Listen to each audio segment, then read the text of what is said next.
Hi everyone, welcome to the homely spoon cloud kitchen made with love served with care. So ఈరోజు అయితే ఒక healthy కారపొడి రెసిపీతో మేము ముందుకు వచ్చేసాను. హెల్దీ అంటుంది, కారపొడి అంటుంది ఏంటి అనుకుంటున్నారా? సో కరివేపాకుతో చేశానండి ఈ కారపొడిని. అండ్ అలానే చాలా రకాల ఇంగ్రీడియంట్స్, హెల్తీ ఇంగ్రీడియంట్స్ని యూజ్ చేశాను. అవేంటో కూడా ఈ వీడియోలో చూపిస్తాను.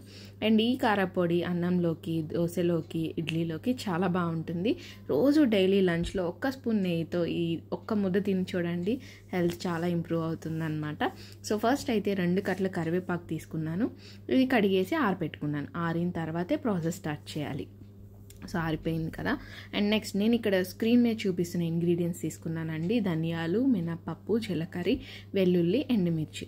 సో ఇవన్నీ కూడా ఇప్పుడు నేను 1 by 1 వేయించుకుంటాను అనమాట. ఒక చిన్న సైజు చింతపండు తీసుకుంటున్నాను. అది కూడా టేస్ట్ని బ్యాలెన్స్ చేయడం కోసం. మీకు పులుపు ఇష్టం లేకపోతే స్కిప్ చేసుకోవచ్చు. సో ఇప్పుడైతే నేను 1 టేబుల్ స్పూన్ నూనె వేసి స్టవ్ ఆన్ చేసి ప్యాన్ పెట్టేశాను కదా, దాంట్లో 1 టేబుల్ స్పూన్ నూనె వేసుకున్నానండి. ఇవన్నీ కూడా 1 by 1 వేయించుకుంటాను అనమాట. ఫస్ట్ ఎండుమిర్చితో స్టార్ట్ చేస్తున్నాను. ఈ ఎండుమిర్చి వల్ల మనకి మెటబాలిజం అనేది ఇంక్రీజ్ అవుతుంది. అలా అని చెప్పేసి ఎక్కువ మంట కూడా ఉండవు, అందుకని అన్ని కనిపిస్తున్నాయి. ఒకవేళ మీరు యూజ్ చేసే చిల్లీస్ కనుక ఎక్కువ ఉంటే కనుక మంట తగ్గించి వేసుకోవచ్చు.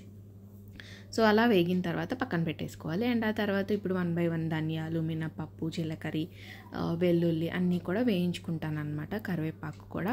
సో ప్రతి దానికి ఒక హెల్త్ బెనిఫిట్ ఉందండి.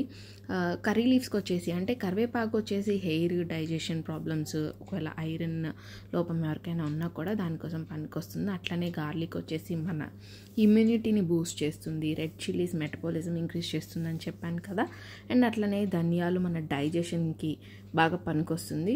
మన మినపప్పు ఏమో మనకి ప్రోటీన్ అందిస్తుంది అనమాట. జీలకర్ర కూడా డైజెషన్కి బాగా పనికొస్తుంది. సో అన్నీ కూడా వేయించేసుకొని నేను ఇప్పుడు ఇలా red colour, light golden brown colour వచ్చిన తర్వాత తీసేసుకుంటున్నాను అనమాట. ఏది కూడా మాడకూడదండి, మాడితే చేదు వస్తుంది. సో దగ్గరుండి వేయించుకోవాలన్నమాట. ఆయిల్ కూడా ఎక్కువ పట్టదు. ఆ టేబుల్ స్పూన్ ఆయిల్తోనే నేను అన్నీ కూడా వేయించుకున్నాను. సో వేయించుకొని ఇలా పక్కకు తీసేసి పెట్టుకున్న తర్వాత ఇప్పుడు కరివేపాకుని లైట్గా రోస్ట్ చేసుకుంటున్నానండి. టూ మచ్ మరీ కాకుండా లైట్గా రోస్ట్ చేసుకోవాలి. అప్పుడే దీంట్లో ఉన్న వాల్యూస్ అన్నీ కూడా పోకుండా, న్యూట్రిషనల్ వాల్యూస్ ఏవైతే ఉన్నాయో అవన్నీ పోకుండా ఉంటాయన్నమాట. ఇప్పుడు ఫ్లాక్స్ సీడ్స్ వేస్తున్నాను. సో దీనివల్ల స్కిన్కి, హార్ట్కి చాలా మంచిదన్నమాట. సో కొంచెమే ఒక 2 టేబుల్ స్పూన్స్ వేసుకున్నాను. అండ్ ఇప్పుడు ఇవన్నీ కూడా ఆరిన తర్వాత కల్లుప్పు వేసి వేయించుతున్నాను అనమాట. సో కల్లుప్పు చాలా మంచిది అని అంటారు కదా, రిఫైన్డ్ సాల్ట్స్ కన్నా కూడా.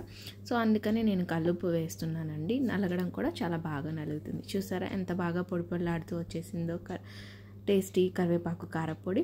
సో ఈ కారపొడి మీరు కూడా టేస్ట్ చేయాలనుకుంటే నేను స్క్రీన్ మీద వాట్సాప్ నెంబర్ ఇచ్చాను కదా, 9440652957కి ఆర్డర్ పెట్టుకోండి.